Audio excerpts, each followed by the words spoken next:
वाइल्डलिंग कहानी की शुरुआत में घने जंगल के बीच एक छोटे से घर में एक बच्ची को दिखाया जाता है जो अपने डैड के साथ रहती है। बच्ची का नाम ऐना होता है। उसके डैड हमेशा उसे ऊपर वाले कमरे में रखते हैं, वो उसे घर से बाहर नहीं ले जाते। उसके डैड बताते हैं कि घर के बाहर जंगल में खतरनाक जंगली मॉन्स्टर्स रहते हैं जिन्हें वाइल्डलिंग कहा जाता है। उन्होंने सभी इंसानों को मारकर खत्म कर दिया है और अब बस तुम और मैं ही जिंदा बचे हैं। उसके डैड ऐना को खाने के लिए हमेशा सब्जियां देते हैं, मांस नहीं। अब एक दिन वो कमरे से सुनती है कि उसके डैड किसी और से बात कर रहे हैं। वो सोच में पड़ जाती है कि ये कौन हो सकता है। वो जानने के लिए दरवाजे के हैंडल पर अपना हाथ रखती है तो उसे जोरदार करंट लगता है जिससे वो बेहोश हो जाती है। अब जब ऐना को होश आती है तो उसके डैड केक लेकर आते हैं और तोहफे में उसे छोटा सा सफेद रंग का चूहा देते हैं। ऐना उनसे पूछती है कि आप बाहर किससे बात कर रहे थे। अब ये सुनकर उसके डैड सोच में पड़ जाते हैं, लेकिन वो सीधा जवाब देने की बजाय उसे कहते हैं कि बेटी, इस दुनिया में आखिरी बच्ची तुम ही हो। यही वजह है कि मैं तुम्हें हर हाल में सेफ रखना चाहता हूँ, फिर चाहे मैं कुछ भी करूँ। लेकिन फिर एक दिन चूहे की मौत हो जाती है। अब ऐना उसे जगाने की कोशिश करती है क्योंकि उसे नहीं पता था कि मौत क्या होती है। तब भी उसके डैड ऐना को नहीं बताते, बल्कि ये कहते हैं कि वो दरअसल ये चूहा यहाँ रहना नहीं चाहता, ये सो गया है ताकि मैं इसे कहीं और ले जाऊं। ये कहकर वो चूहे को घर से बाहर ले जाते हैं। वो जब सोई हुई थी तो उसे वाइल्डलिंग का सपना आता है जिस वजह से वो नींद से उठ जाती है। अब कुछ दिन बाद ऐना में बड़े होने की निशानियां आने लगती हैं जिस वजह से उसके डैड घबरा जाते हैं और उसे एक इंजेक्शन देना शुरू कर देते हैं ताकि वो जल्दी बड़ी ना हो। अब ऐना को कुछ समझ नहीं आता कि उसके डैड ऐसा क्यों कर रहे हैं। उस इंजेक्शन की वजह से वो अक्सर बेहोश हो जाया करती थी और फिर उसके डैड हर रोज उसे इंजेक्शन दिया करते, जिसकी वजह से अब उसे इतनी कमजोरी हो गई थी कि उसमें उठने की भी हिम्मत नहीं थी।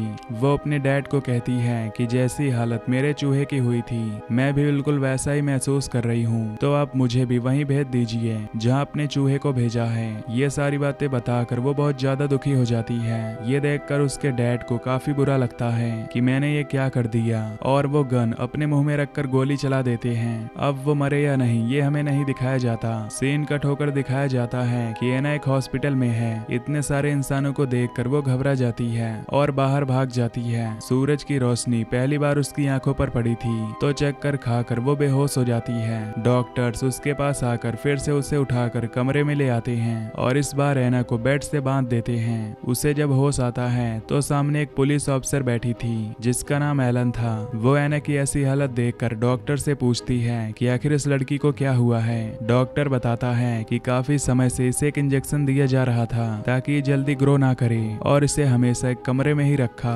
और आज पहली बार इतने सारे इंसानों को देख रही है तो इसी वजह से ऐसा बर्ताव कर रही है। अब एलन ऐना को अपनी हिरासत में ले लेती है पर पुलिस स्टेशन ले जाने की बजाय अपने घर में ले आती है जहां एलन का छोटा भाई भी उसके साथ रहा करता था। वो जब ऐना को देखता है तो दोनों की दोस्ती हो जाती है। अब ऐना उनकी फैमिली से घुल मिल रही थी, इसलिए एलन सीनियर डॉक्टर से कहती है कि प्लीज मुझे इस बात की इजाजत दे दीजिए, मैं ऐना को अपने साथ अपने घर पर रखना चाहती हूँ क्योंकि वो दूसरे इंसानों से घबराती है। अब डॉक्टर एलन को इस बात की इजाजत दे देता है। अब हॉस्पिटल में हम ऐना के डैड को देखते हैं जो मरे नहीं थे बल्कि जख्मी हो गए थे। उधर एलन का भाई ऐना से इतना घुल मिल गया था कि वो उसे बहुत कुछ सिखाता है, जहाँ वो उसके साथ स्कूल में जाती है और दूसरे लोगों से मिलकर काफी अच्छा महसूस करती है। अब जब से वो हर चीज को समझने लगी तो उसे महसूस होता है जैसे बहुत दूर की आवाज उसे पास से सुनाई दे रही है, लेकिन वो उनसे नहीं घबराती बल्कि पूरे दिल से जिंदगी को अपना लेती है। वो बहुत सारी किताबें पढ़ती है जहां उसे पता लगता है कि वो जंगली मॉन्स्टर्स यानी वाइल्डलिंग्स नॉर्थ एरिया में रहते हैं। अब ऐसे दिन गुजरते हैं जहां हम ऐना में होने वाले बदलाव साफ साफ देख पा रहे थे,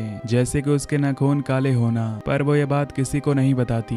अब एलन ऐना के पास आकर बताती है कि मैंने तुम्हारा डीएनए टेस्ट करवाया था, उसके मुताबिक वो आदमी जिसके साथ तुम रहती थी वो तुम्हारे असली डैड नहीं बल्कि तुम्हारे सौतेले डैड थे, इसी वजह से तुम्हें पाल रहे थे। ये सुनकर रहना काफी परेशान हो जाती है कि अगर वो उसके डैड नहीं तो फिर उसके असली माँ बाप कौन हैं। अब उसे परेशान देखकर एलन का भाई उसे तसल्ली देता है और दोनों मिलकर अपने क्लासमेट के घर जाते हैं जिसके घर पर पार्टी चल रही थी, जिससे ऐना को यह सब भी अजीब लग रहा था, लेकिन फिर उसे अच्छा महसूस होने लगता है और वो शराब भी पीती है। उसे चक्कर आने लगते हैं, लेकिन फिर थोड़ी ही देर बाद वो ठीक भी हो जाती है। वो नोटिस करती है कि उसका एक क्लासमेट उसे घूर रहा है, लेकिन उसे नजरअंदाज करके वो एलन के भाई से बातें करने लगती है। वो जब एना के करीब आता है तो एना के मुंह से खून आने लगता है। वो घबराकर वॉशरूम में चेक करने जाती है, जहां वो ये देखकर काफी डर जाती है कि उसके दांत टूट कर गिर रहे हैं। वो खिड़की से कूदकर बाहर आती है और पार्टी छोड़कर चली जाती है। कुछ दूर जाने पर उसे ऐसा महसूस हुआ जैसे कोई उसका पीछा कर रहा है। उसे लगता है कि ये जरूर वाइल्डलिंग होगा, इसलिए वो बिना सोचे वाइल्डलिंग को काट लेती है, जिससे वो नीचे गिर जाता है और उसका खून बहने लगता है। असल में वो वही लड़का था जो पार्टी में एना को घूर रहा था। वो यहाँ इसीलिए आया था क्योंकि वो एना के साथ कुछ करना चाहता था, लेकिन पहले ही एना ने उसे काट लिया, इसीलिए मौके पर ही उसकी मौत हो जाती है। अब एना वहाँ से अपने पुराने घर आती है जो जंगल के बीच में था। वो यहाँ सबूत ढूंढने लगती है ताकि पता लगा सके कि उसके असली मॉम डैड कौन है, लेकिन उसे यहाँ कोई जानकारी नहीं मिलती।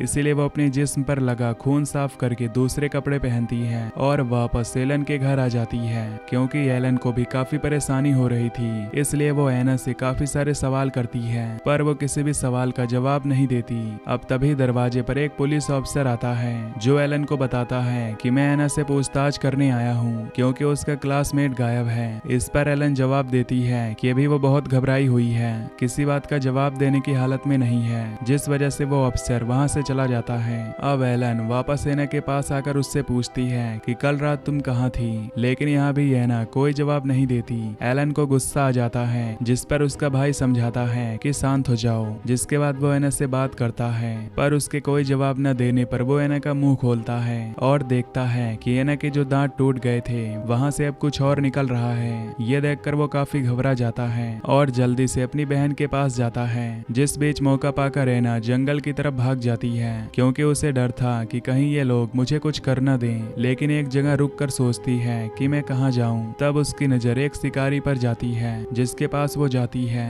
वो शिकारी समझ जाता है कि इसे भूख लगी है, तो वो एना को खाना देता है। फिर वो उसके नाखून और दांत देखकर पूछता है कि तुम वाइल्डलिंग तो नहीं हो, जिस पर एना खामोश रहती है क्योंकि वो खुद नहीं जानती थी कि मैं क्या हूँ। वो बस अपनी मॉम को ढूंढ रही थी। वो एना को कहता है कि तुम एक केव में जाओ, तुम्हारी मॉम तुम्हें वहाँ मिल सकती है। वो ऐसी केव के बारे में बात कर रहा था जहाँ पर वाइल्डलिंग्स रहती हैं, क्योंकि वो जान गया था कि ये भी एक वाइल्डलिंग है और उसके जिस्म में होने वाले बदलाव इस बात का सबूत थे। अब एना उसकी बताई हुई केव में जाती है जहाँ उसे बहुत सारे स्केलेटन पड़े हुए दिखते हैं। एक खोपड़ी में गोली का निशान था। इसे देखकर एना सोचने लगती है कि यही मेरी मॉम होगी, पर तभी उसे ख्याल आया कि जब वो पैदा हुई थी तो उसके सौतेले डैड ने उसकी मॉम को शूट करके मार दिया था और उसे अपने पास रख लिया ताकि उसे पाल सके। एना फैसला करती है कि मैं पता लगा के रहूंगी कि आखिर सौतेले डैड ने मॉम को शूट क्यों किया था। ये बात पूछने वो उसी हॉस्पिटल में जाती है। उसकी हालत कुछ बताने वाली नहीं थी।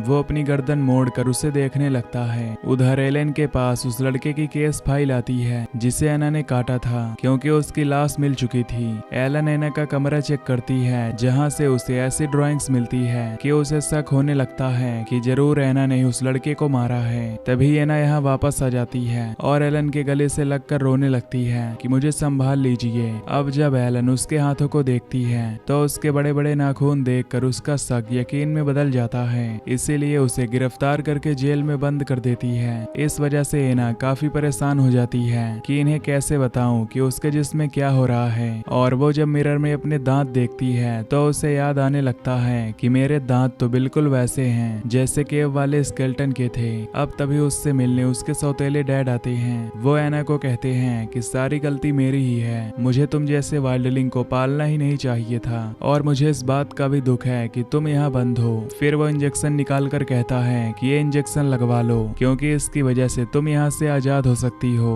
अब एना जो पहले से उसकी बातों से दुखी होकर रो रही थी, वो इंजेक्शन लगाने से मना कर देती है। थोड़ी देर बाद एलन वहाँ आकर देखती है कि एना बड़ी अजीब तरह से सिमट कर सो रही है। एना उस पर हमला करके वहाँ से भाग जाती है। बाहर एलन का भाई गाड़ी में बैठा था तो वो जल्दी से गाड़ी में बैठकर उसे गाड़ी चलाने का कहती है। एक जगह वो गाड़ी रुकवा कर उससे बता देती है कि मैं कोई इंसान नहीं हूँ बल्कि एक जंगली मॉन्स्टर हूँ, वाइल्डलिंग। जो कहकर वो अकेले ही जंगल के रास्ते निकल जाती है। और अब यहाँ रात हो गई थी। वो नदी में नहाकर बाहर आती है और एक जगह पर बैठ जाती है। अब एलन के भाई को फिक्र हो रही थी कि कहीं उसे ठंड न लग जाए, इसलिए वो पहले आग जलाता है और फिर एना को पास खड़ा करके उसके कपड़े सुखाता है। लेकिन जब उसकी कमर पर हाथ रखता है तो वो महसूस कर लेता है है कि एना के पूरे जिस्म पर बाल तेजी से उग रहे हैं। वो थोड़ा घबरा जाता है, लेकिन एना यहाँ उसके गले से लग जाती है, कहते हुए कि डरो मत, मैं तुम्हें कोई नुकसान नहीं पहुंचाऊंगी क्योंकि तुम मुझे बहुत पसंद हो।